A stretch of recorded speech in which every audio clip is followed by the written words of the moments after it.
Hi, it's Joey Reynolds on the road. I'm driving my wife to work, which is, that's the way God intended it, you know. I mean, you should have a woman who wakes up and makes you a good, strong cup of coffee before she goes to work.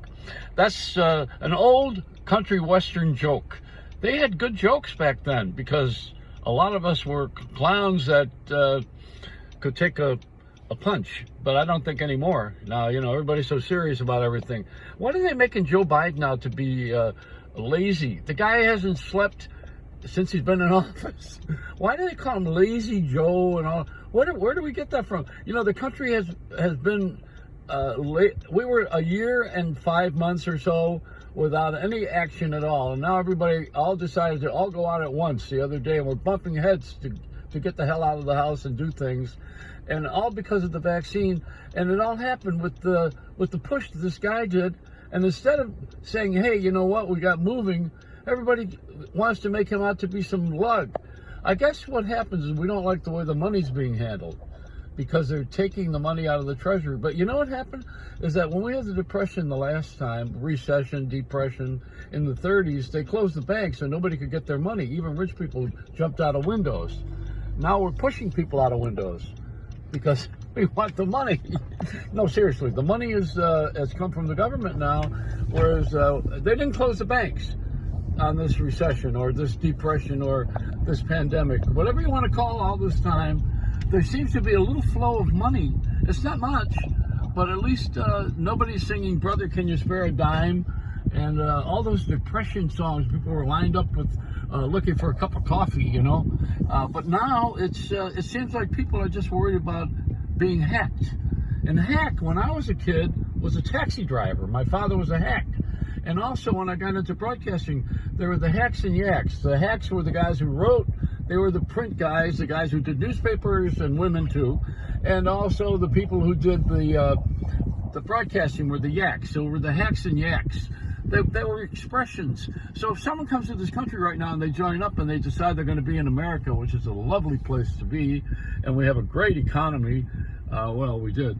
What happens now? What do we do with these words that we know? These slang words. They don't mean the same like they used to mean. They don't have an exact meaning. Like American language is a slang language. One thing could mean 5 other things.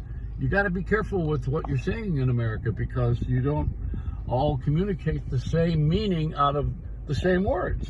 It's hard to explain, but I think I just did.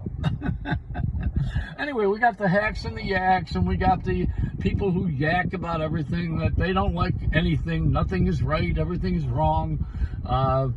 Meanwhile, everybody's eating and using toilet paper. So I don't know. What's the point here?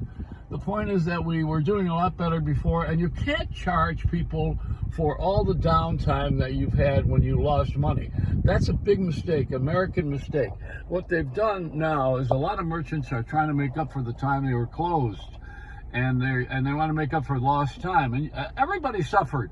You can't make up for something we all suffered through. You know, now cut me a break. Like right now, I'm over at BJ's getting gas. Why? Because no, I really am. I'm at the pump. Why am I getting gas? And you got to wear a mask to get gas. You got to wear a mask to go outside.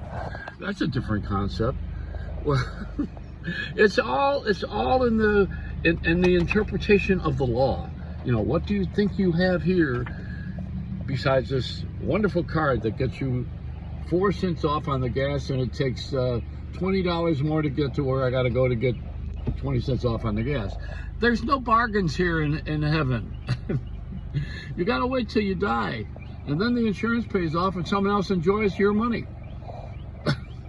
I can't wait to be buried with my cash.